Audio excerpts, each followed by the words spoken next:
I love when it tells you you're live. Exciting.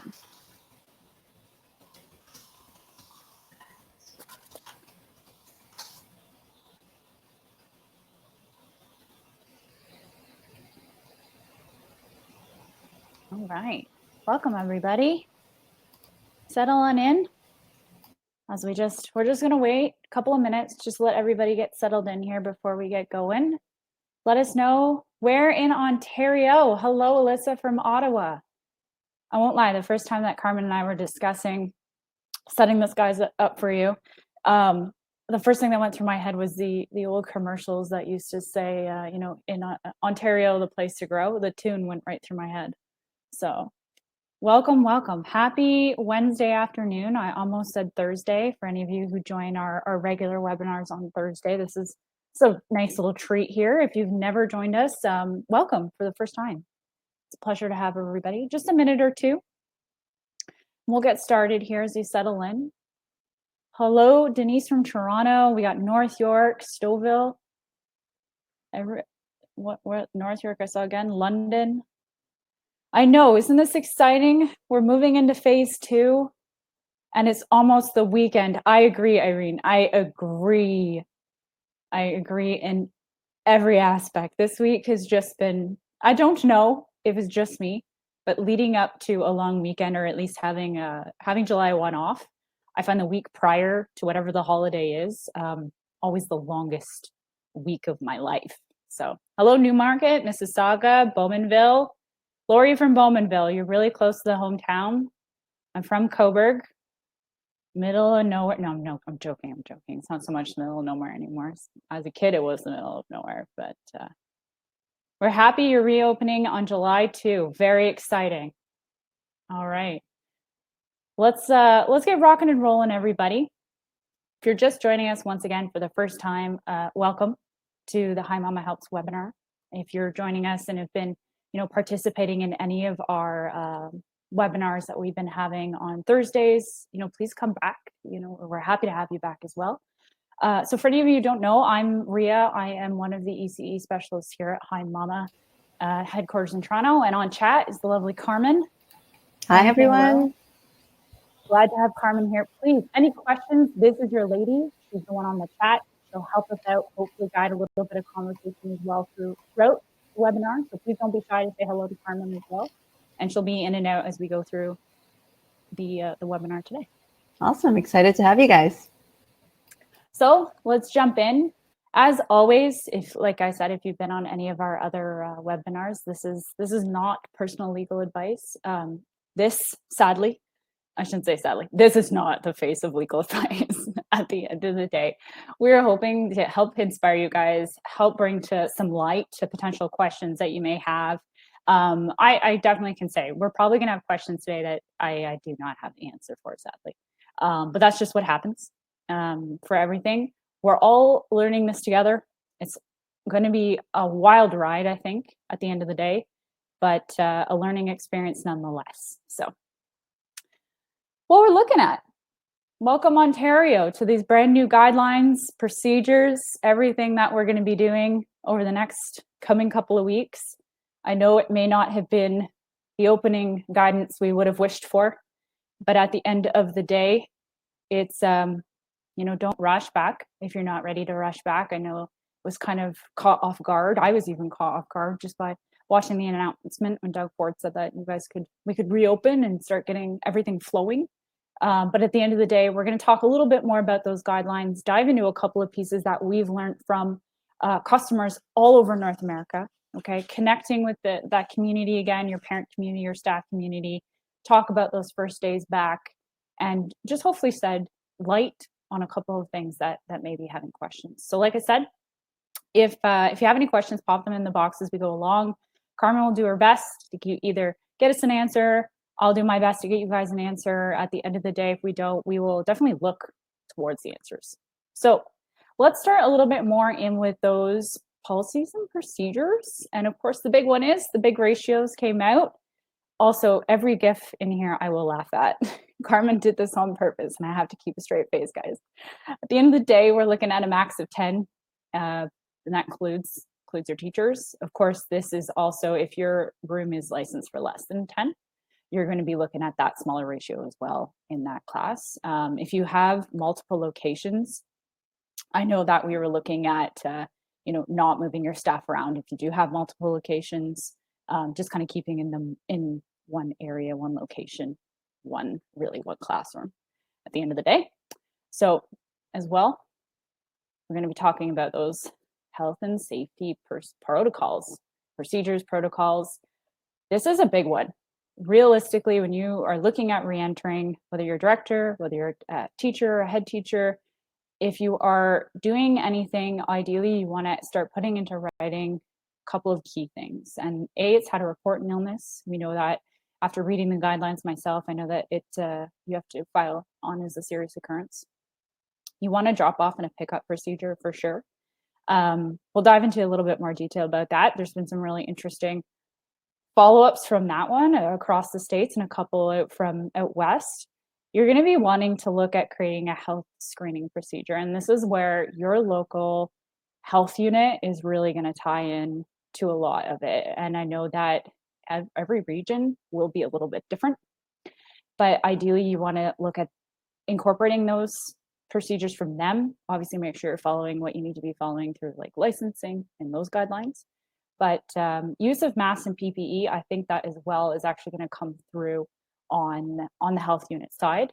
I can honestly say, thinking about here in Toronto, we could probably see a lot more masks and PPE happening. But maybe out in some of those further regions, depending on how many cases you had, it may not be as a big thing. So honestly, connect on with the health unit there. Talk about the sanitization measures. I feel like here in Ontario, we already do a pretty good job of this, and it's just going to be more of doing more of it. And that's the hard part. And talk a little bit, you're going to really want to put into writing some physical distancing measures. So health screening. So this is the one I had mentioned before. Let's talk a little bit about those health screenings. So this is going to include those temperature checks. It's going to include, you're going to have to log all of this information now. You're going to have to log who comes in and out of your center, timing of those, and the symptoms. And of course, there's always the big list of symptoms that can always be a variety. So it's, at the end of the day, make sure you're logging the big questions as well. I don't know if anybody's taken the time to venture out. I went to my local market for the first time in a couple of weeks, obviously, and months, and had to do, of course, have you traveled in 14 days? Have you, been in contact with anyone who's had COVID-19? And I think this is going to be pretty standard thing across the board. So it's going to be more of having that, take it outside, guys, if we can.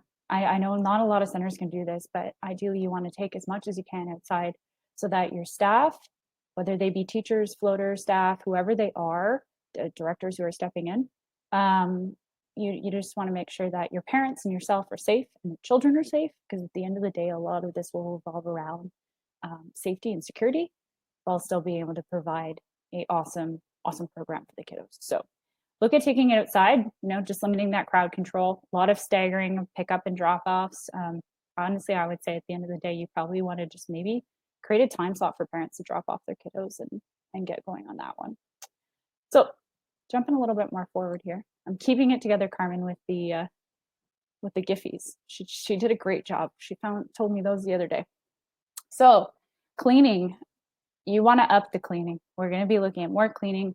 And ideally here, I think what the health unit is looking at doing is they want to make sure that if it is in the center and it is with a child or is coming in with a teacher, that whatever has been potentially contaminated is getting decontaminated. So on top of all the disinfecting and cleaning that typically goes on, we're looking at more of it. Post up some signs. Okay, this is a huge piece here. You want to just make sure that everything's being maybe cleaned twice a day in this case, coming from Ontario. Potentially start looking at it as more of part of your opening routine as well, or potentially looking at it as part of your sleep time routine, depending on how many staff you do have at the center. That's a big piece as well. But the health and safety guidance, I read through this from the public services the other day, was actually pretty helpful and pretty informative. So I thought that was really key. As well, I was reading further on that and I just saw, Laura, you made a good point, and this is actually the point I was going to touch on here, that unless the child's really sick within the center, it's looking like most centers don't have to do PPE and masks within the center. I'm thinking it's looking more at pick up and drop off, keeping your staff and your teachers safe as they come together, obviously maintaining some physical distance. So it's something that we all have to look more towards. Like I said, touch base with your local health unit. And I'll probably say this a couple of times throughout that, touching on the PPE. If you're looking for PPE, the supplier directory was pretty darn informative, I thought. As well, you can touch base on some of your local charities and things like that. I know a lot of places are doing where they make, a couple of the churches in our area are doing where they're sewing the masks, and they're giving those out to frontline workers and people who are going back to work. My brother got several. He's a big Star Wars fan, so he ended up getting one that looked like Darth Vader, and he's pretty freaking happy about it. And he's rocking it. Anyways, at the end of the day, of course, please don't put a mask on a child under the age of 2. There's so many bad things that could go around, and you don't really want that happening at the center. But ideally, it's not going to be something that it could just lead to so many bad problems. I can just see suffocation happening. Please don't. At the end of the day, within the center, this is one of the really cool things that I picked up from one of the centers that are with us down in the States, though. And they were mentioning that they're not doing any PPE within their center. The only thing they do is in congested areas, for example, one class going outside, another class coming inside, and teachers cannot maintain physical distancing. That's when they're having those staff wear those masks, and of course with like pick up and drop off and those sorts of things. So they're just helping keep their staff as safe as possible there too. And then of course they're keeping their children safe because of it. But it could be a big procedure there as well. Continue on. Your public health guidance may change. So keep in good contact with your public health, okay? At the end of the day, this is a big guy. All of those symptoms, this came out from obviously Toronto Public Health. It may be a little different, but I feel like most of the symptoms on there, all of them, will be the same across the board, but how it looks might be a little different. This was just a great way. Whether you want to make this, make a template, we're going to work on getting a couple of pieces out for you guys here, but having something similar along these lines, post as much as you can around your center, because that's what's being required of you guys. But at the end of the day, just make sure that you're doing your checklist, your due diligence, and voila, we're all in this together. Here I see Wellington County says that the rugs need to be removed, but only in the infant. Tell the preschools can stay as long as they are cleaned by the end of the day. Potentially, actually, this has been a big one. Talking about the carpeting, wall-to-wall carpeting, of course. I wish it's in wall-to-wall. I know part classrooms here were tile, and then the other half potentially or the whole thing's carpeted, depending on what room you're in. Look at and talk with your local health unit in regards to this, because I honestly think if you're doing your due diligence in cleaning, that they don't need to be removed. But this would also come down to a health unit.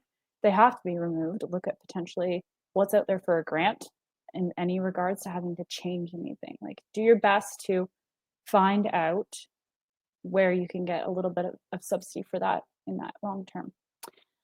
So looking at your center, your processes, your protocols, Irene's saying you guys can't have any carpet.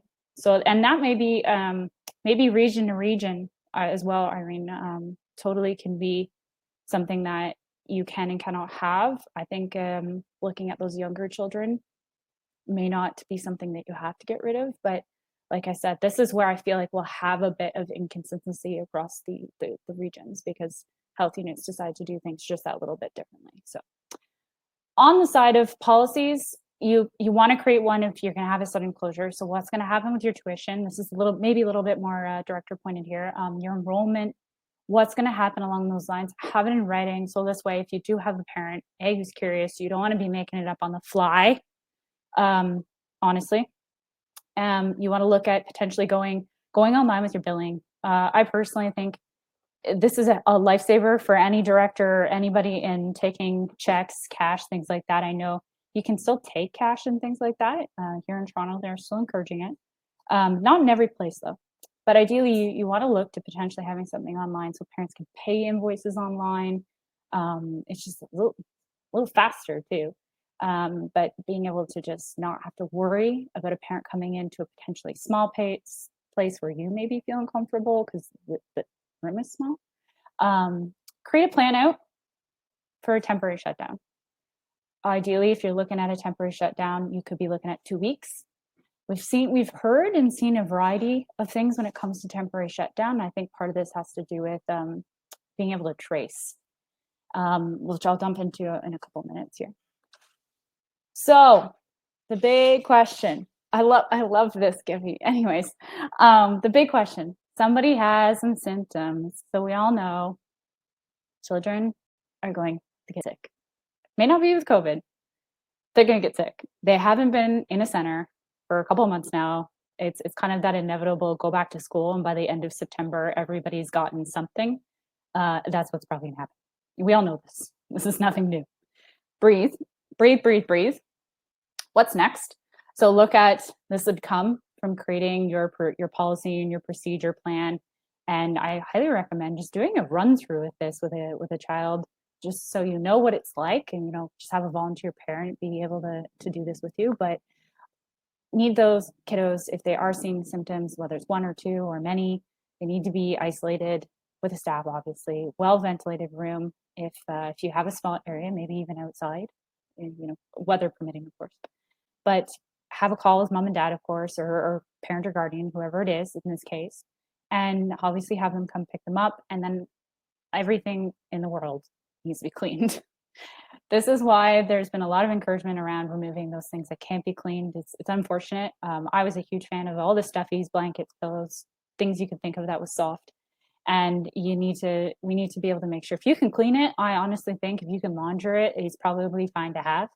But at the end of the day, if you can't launder it in a very appropriate manner, being able to wash it, whatever it is, I'd say get it out of there. Just for now, this isn't going to be a long-term effect. It's going to be a short-term effect, but for now, I'd say just kind of move those along, okay? And then bring them back as plans change. As we start to roll out, who knows what we'll roll out for phase 3, when we'll roll out to phase 3. I think it's more the when we're looking at, but get those out of there, store away anything that potentially is contaminated. And of course, you have to take it on to public health. You have to take it on to serious occurrence.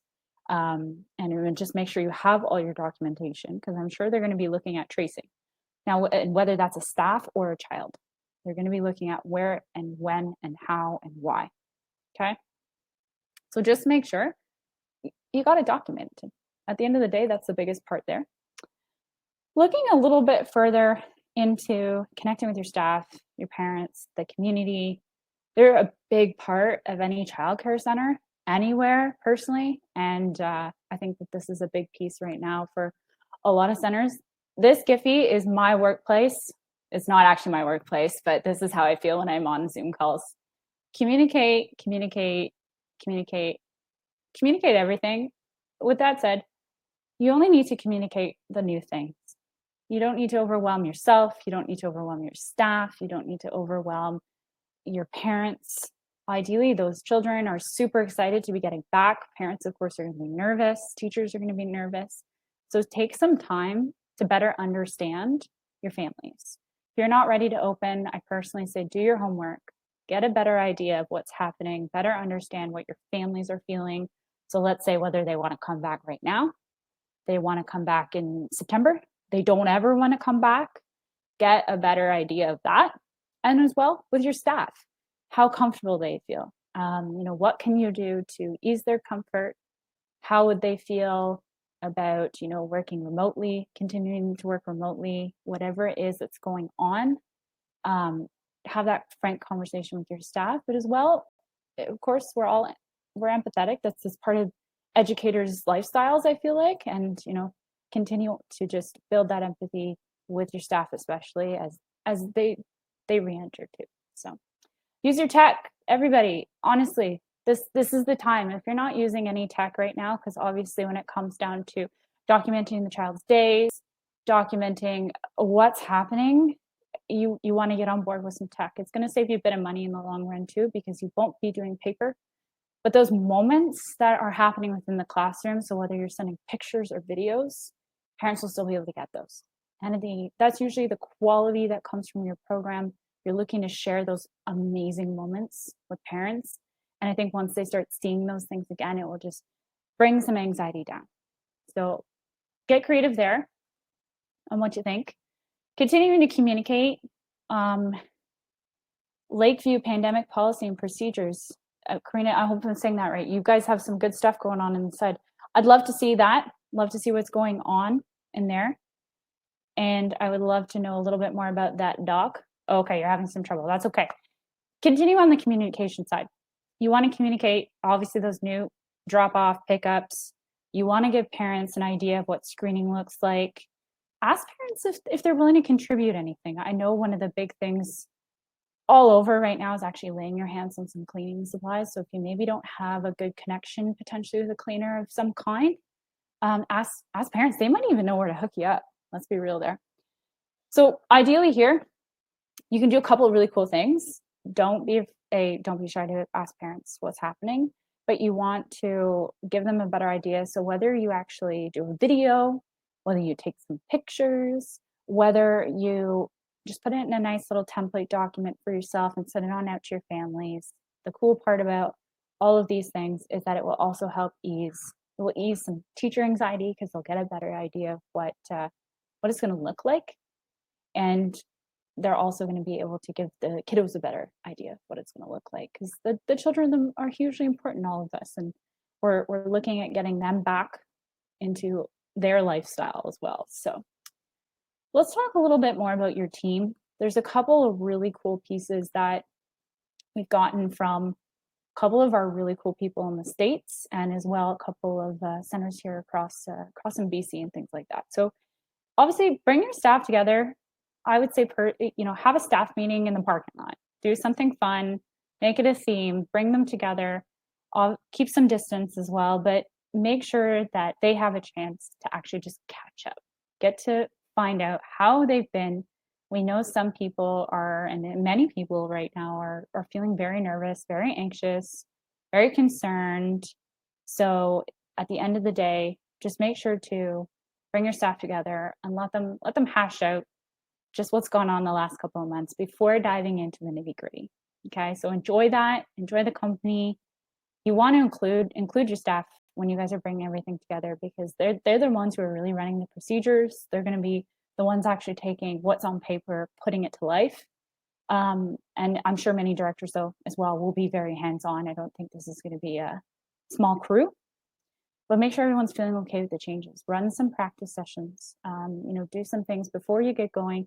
Open your doors when you're ready. Parents, I feel like right now are the most understanding they've ever been. Some parents may be quite not. There's always one. But you want to look more to making sure that your team is ready, you're set up for success. Because of that, you will actually be successful. So the drop off and pickup. This one was actually pretty well detailed, I thought. If you can, I highly recommend, like if you have a vestibule of any kind and it's fairly large, take advantage of that to make your screening procedure happen right there. If you can't take it outside, if you have to do it right at the front door, do so.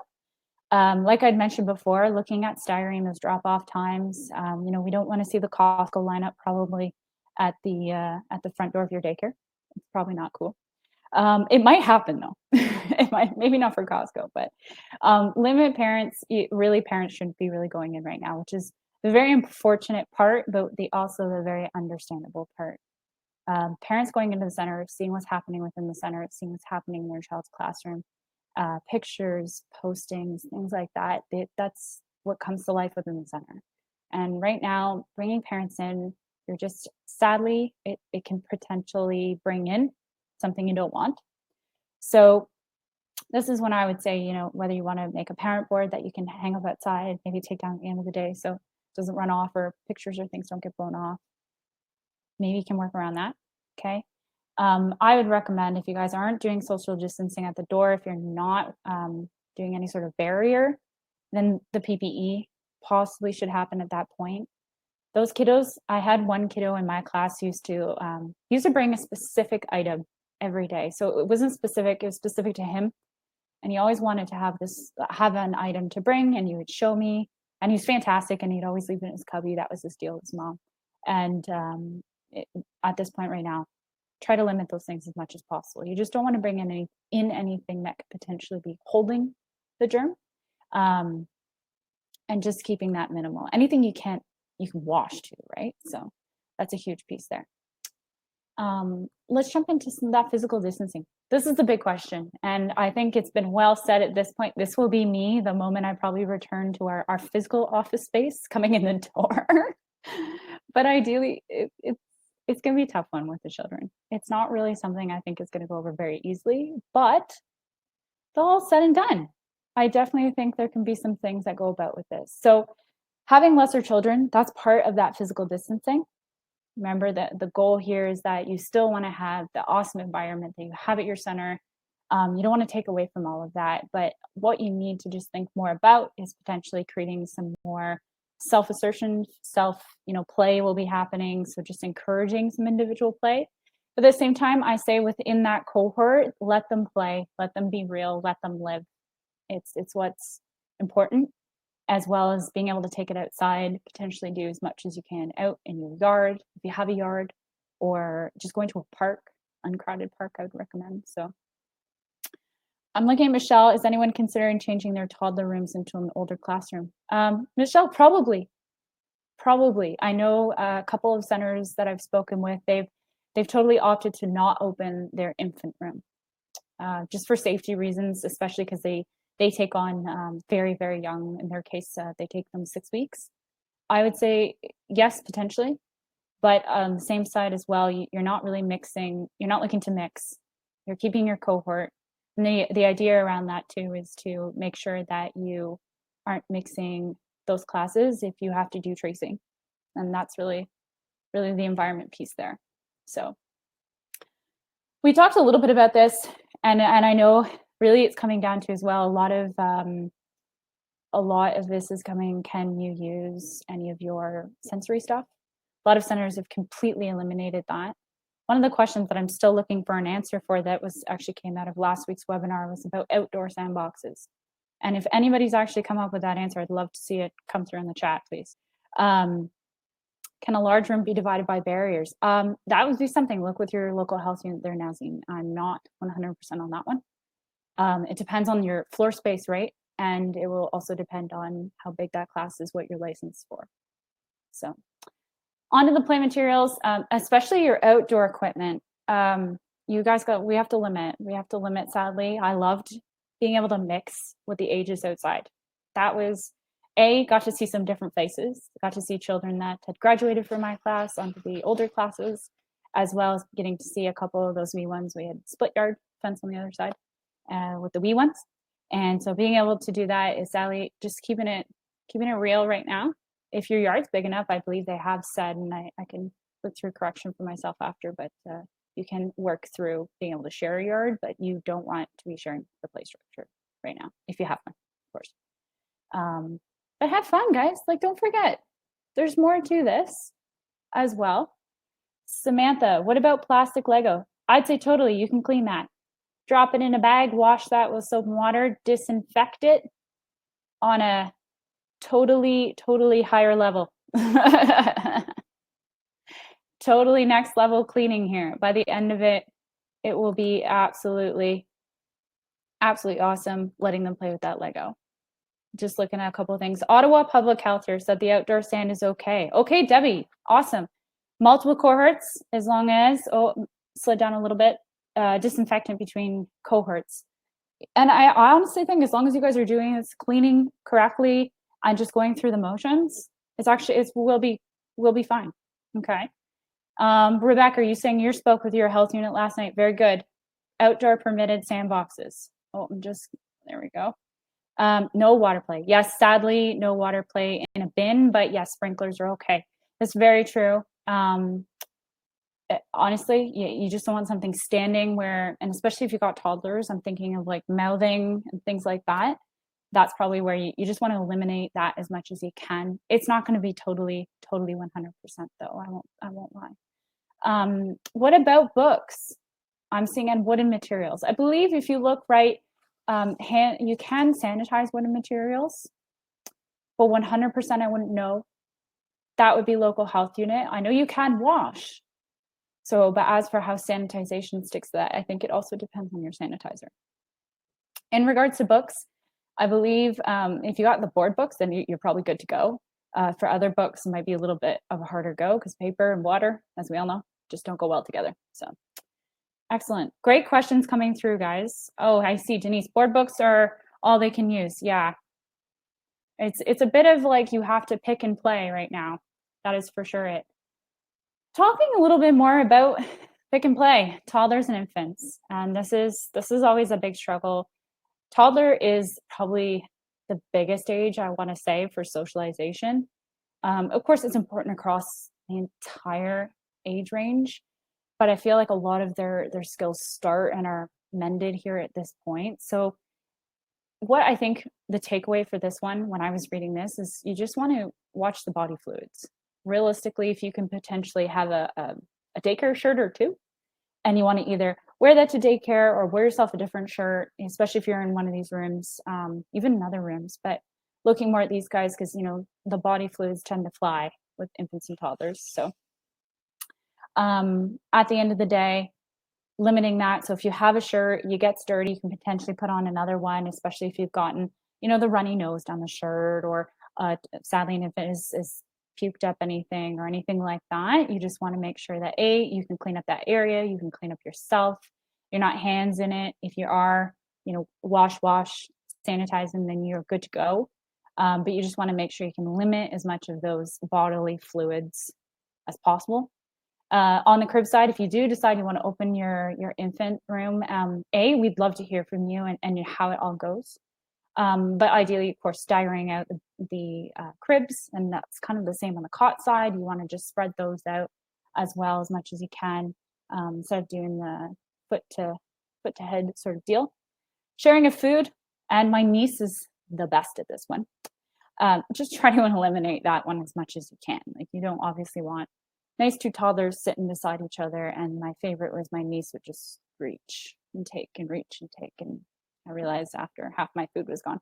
So individual toys, if you can do a couple of these for, especially if you only got a couple of babies, maybe 2 or 3 infants happening in your infant room, and you can potentially kind of limit the toy level they can have, that might even help. But I know that you know, some places it's just it's not going to happen, very unrealistic there. So couple of great things coming from reopening day. And you wanna know what? I feel like we're getting more excited. We're getting nervous because we just finally want this to happen. And when it all came down to it, I was speaking with an educator friend of myself who's in Kingston.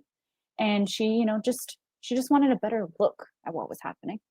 So there's a parent handbook floating around, everybody. Get your hands on that. Christy, you guys are opening your infant room in a cohort of 9, 6 infants, 3 teachers. Fabulous. Christy, we'd love to hear whenever reopening day is, how your first week goes. I would love to know what's going on there. Let's talk about that first day though.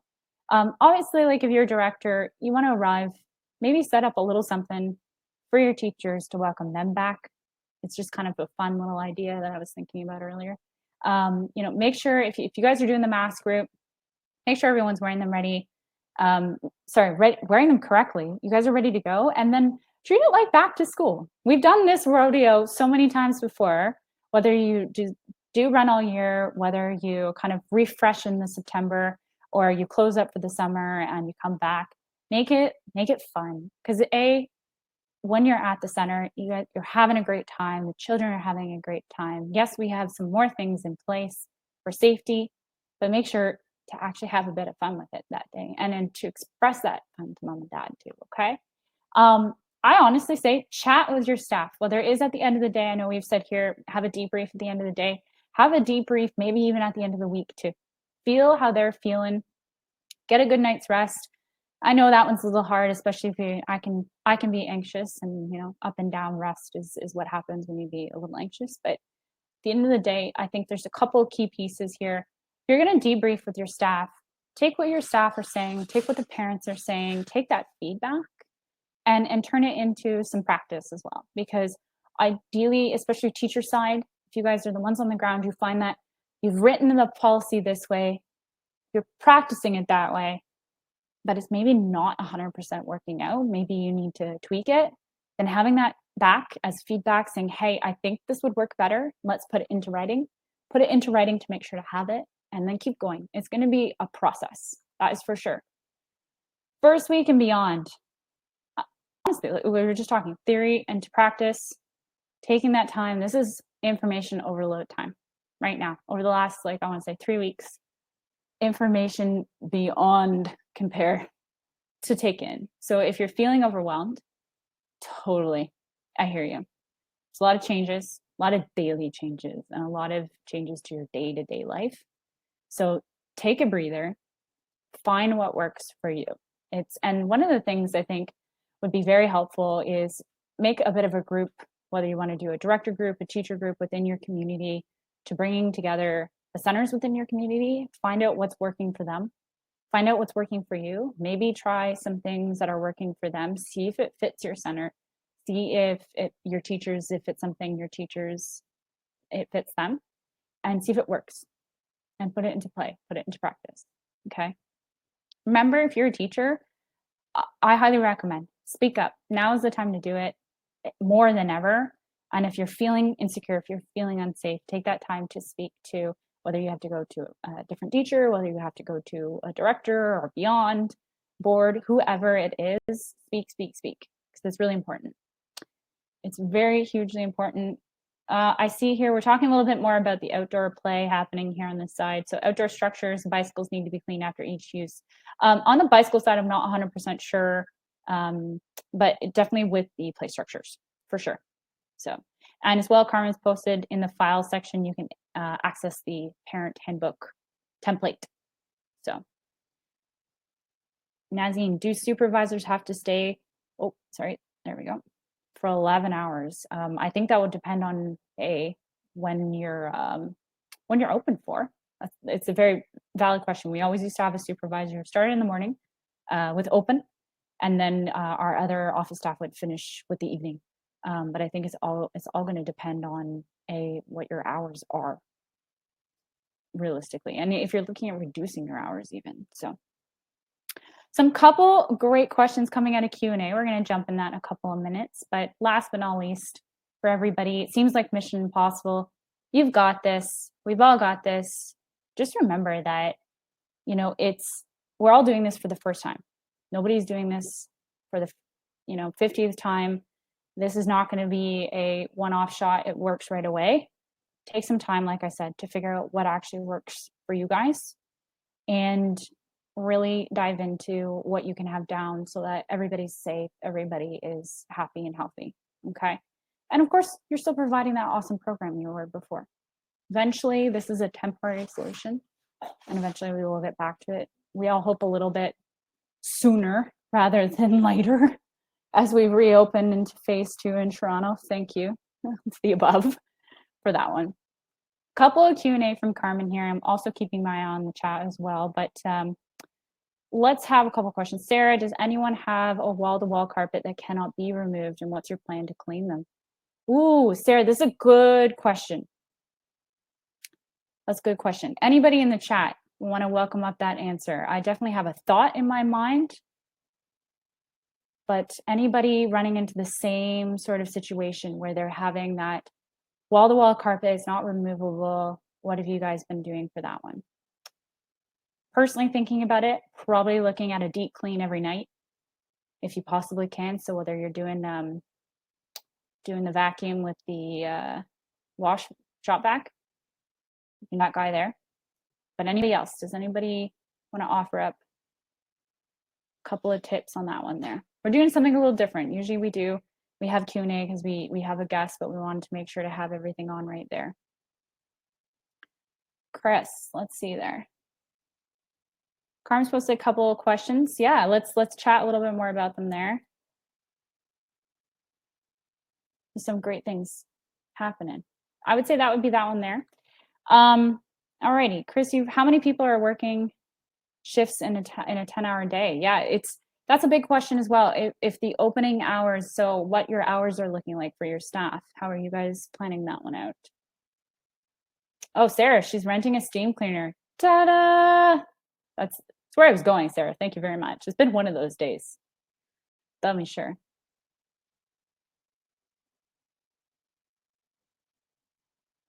Let's see on how many shifts? Okay, people working shifts. What are we doing with the timing for staff shifts? I think got to look at what your capacity is, what you guys are doing for hours.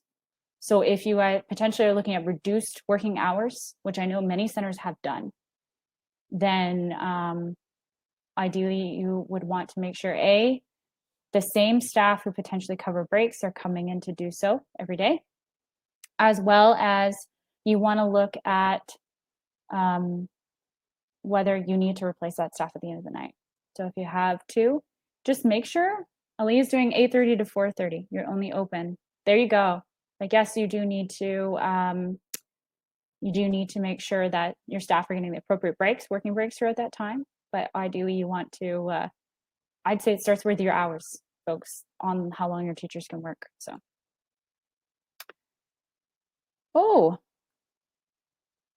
Carmen is notifying me. We have a lovely lady who would like to say a couple of things. This is Lisa, who would like to. She missed the carpet thing. Oh, Christina, we're doing 7 to 4 and 9 to 6. Very good. A couple of people 8 to 5:30. There you go. So Lisa, in my office. Oh, sorry, my office is inside my toddler room, separate closed area. Do I need to be part of the toddler cohort? Ooh. I think it depends on, are you being counted in the ratio? B, are you within that room all the time? That might be a good question. I would take this one specifically to your health unit, for sure. For sure there.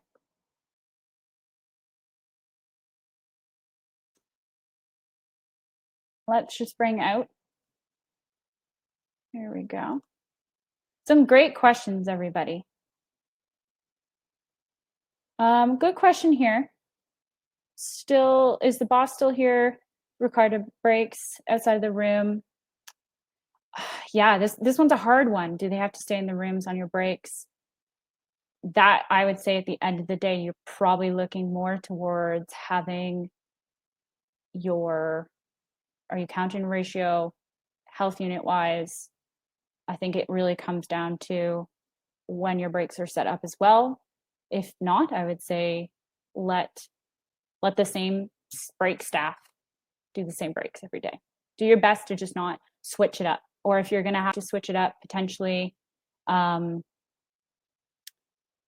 yes, make sure it's the same supply staff, I would say.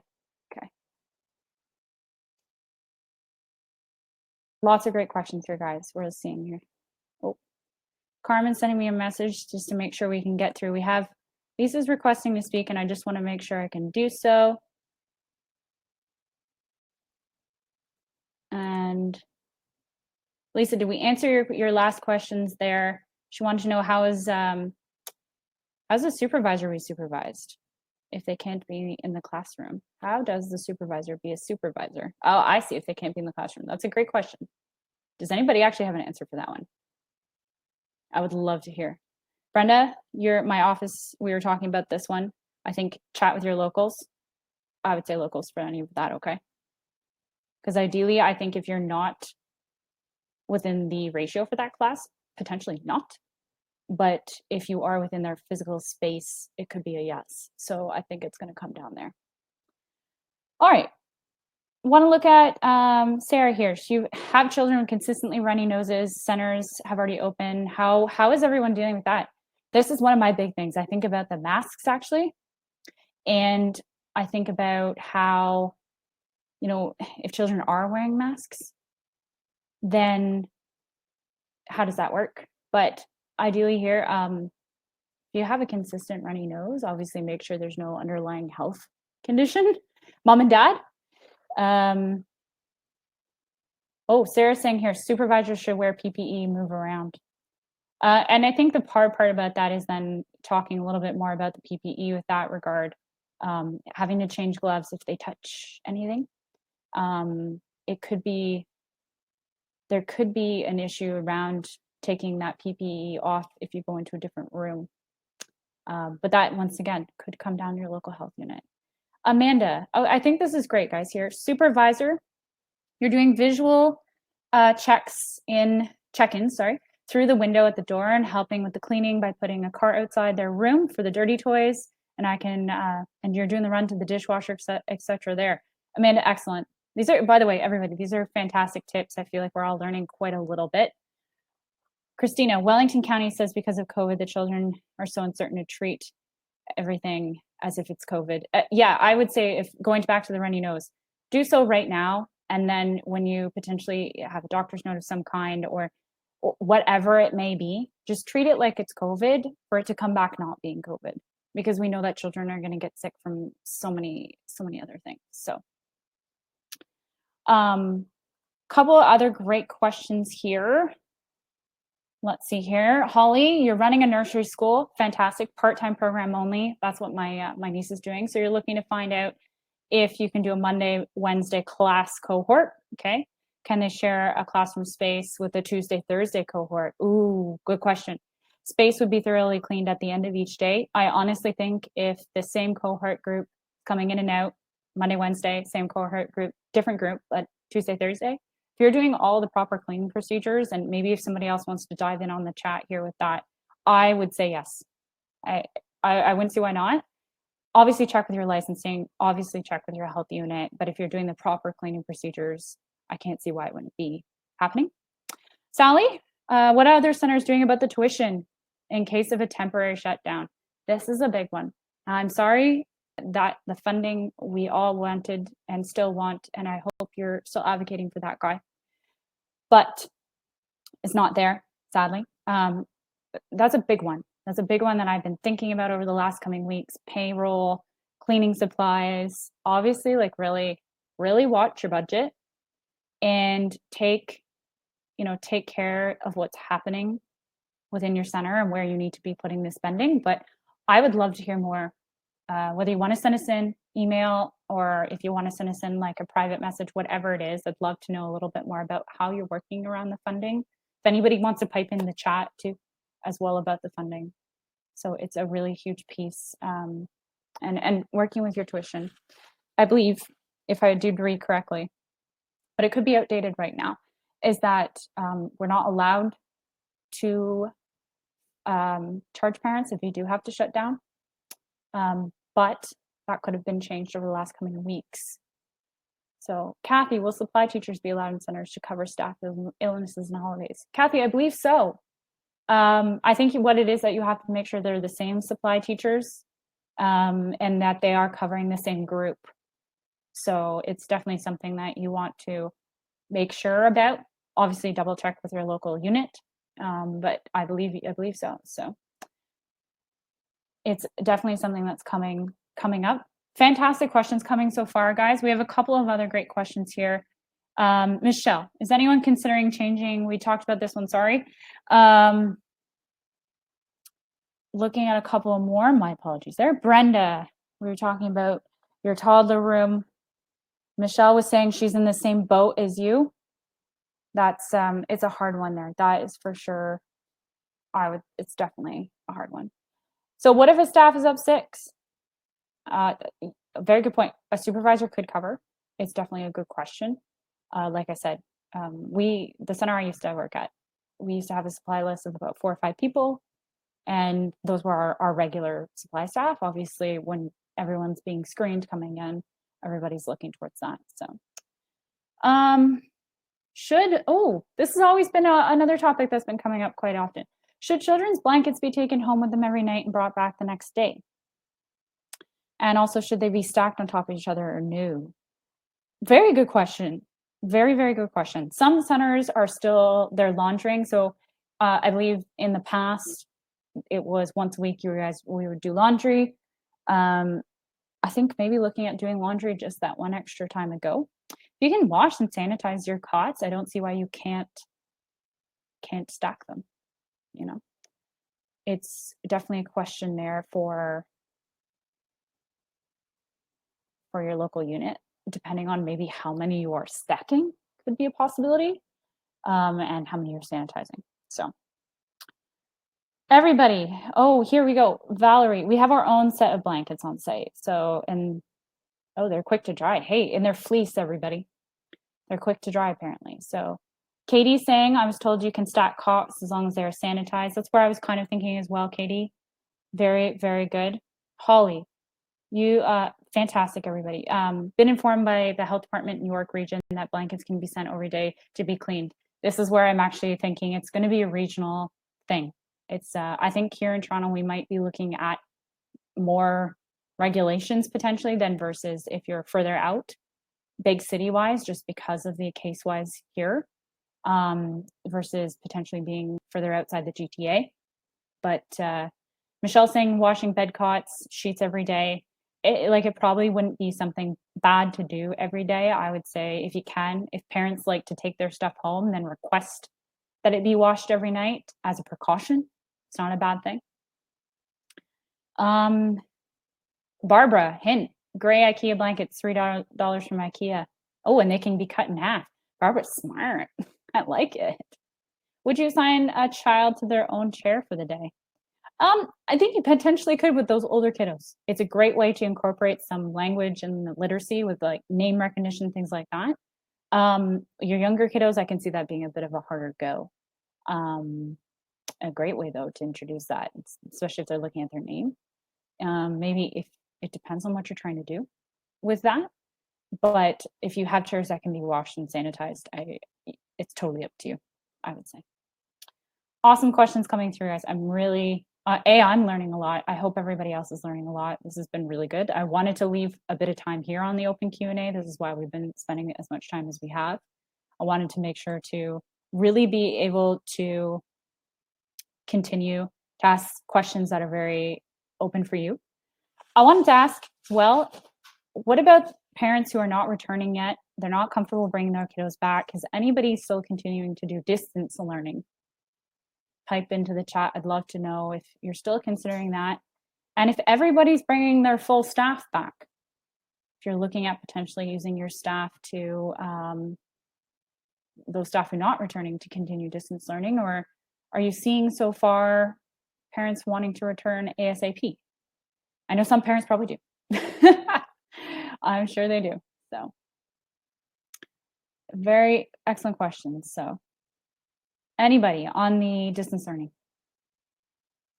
Rachel, can we use a towel to clean the children's face? I don't see why not. One-time use, put it in for laundry.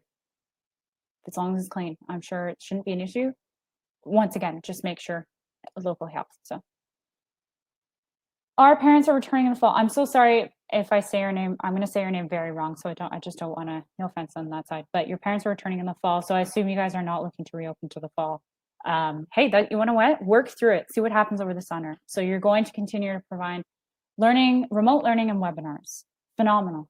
Phenomenal. Who else is looking to continue, even if they open with their shouldn't say webinars, with their webinars and online learning? I know we've all been looking towards what's happening with the schools, that's for sure. So like September. Parents returning in the fall as well, very good. Oh, Sarah, an idea went out. Easy to disinfect. So Michelle, I've been offering Zoom meetings, excellent, and learning bags. Yeah, nicer the weather gets, the less parents are interested. I'm feeling the same, Michelle. I'm feeling that it's an up and down battle on that one. Regina, only 10% coming back this summer and all of them returning in September. Not a bad rollout as well, folks. Remember to roll out, I would say roll out slowly, and you know that parents aren't all gonna want to probably return in the one go. Chris, what about food and disposables? Are people doing catering or no? That's a huge question. Anybody enlighten us for that guy? I would love to know an answer.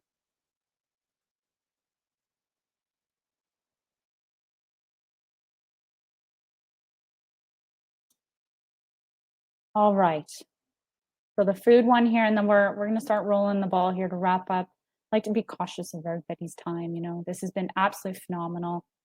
I think most centers, in this case, I don't want to speak for any center, but you're probably looking at resuming your regular. So Valerie, catering for you, drop-off location set up outside your door. nailed it. Helen, your nursery school. Oh, the parents provide the snack, and the ministry, and that's okay to continue. Yeah, probably from your local health unit, still trying to get an answer there from PH. It's on and off. I would say potentially if you were a center that parents brought lunches, check with your local health unit. But I think as long as the children are only consuming what they brought, it could be something. Barbara, you guys are doing catering and added breakfast to it. I'm coming to your place, Barbara. I'm just joking, guys. Yes, no sharing of food, no birthday snacks, sadly. That was always my favorite. I loved doing the birthday snacks, but oh well, for now. It's not forever, everybody. I want to shout out everybody who's been with us here on the chat. Phenomenal amount of information's come out from this, hoping that this has provided you with some value, whether just learning something a little new, whether you took away some ideas. Christy saying no sharing and no outside food. I kind of thought that was the route it was going. I wasn't 100% sure, depending on your program. But thank you. You ladies and gentlemen are doing a phenomenal job to bring us back to the working world as we start to roll out children return to the center, return to school. It has been an absolute pleasure having everyone on here. Christine to wrap, Toronto, we've been told no food from home. I think consensus all around is that no food from home, guys. Ideally there. Thank you so much for joining us here today. We've had tons of resources. I know we'll make sure that everything goes out. We're going to be sharing a Google Drive, templates, some resources we've found, just in case maybe you haven't laid your hands on any of these things. Make sure to get everything out to you here. It will all be in a nice little wrapped up email with a bow. Sadly, no bow, but we'll make sure to get everything to you. And as well, try to make as many things available to you as possible. As we learn things, please, like I said, let us know if you've learned anything. We'd love to hear from you. Maybe Carmen can pop in and add any final statements. Yes. So everyone, I know it's been really time sensitive with the reopening. So I've shared the slides in the file section. If you click on it, you go to the resource mentioned slide, that links to everything that we've talked about, as well as some of the key documents that the province has sent out to everyone. And let us know if you have any feedback at all. Just send Ria or myself an email. We'd love to hear from you guys, and we love all the information sharing that you've been doing in the chat. So thanks for hanging out with us, and we hope to be able to continue to support you guys, and good luck with reopening. Thank you, Carmen. Thank you, everyone, once again. From everyone here at Hi Mama, stay healthy, stay happy. Thank you once again. Take care and don't be shy. And yes, I do have the certificate. I also shared that in the file. So you can just click on that, download it, fill out your info, and show your supervisors. Thanks so much for joining us today, everyone. Bye, everybody. Bye.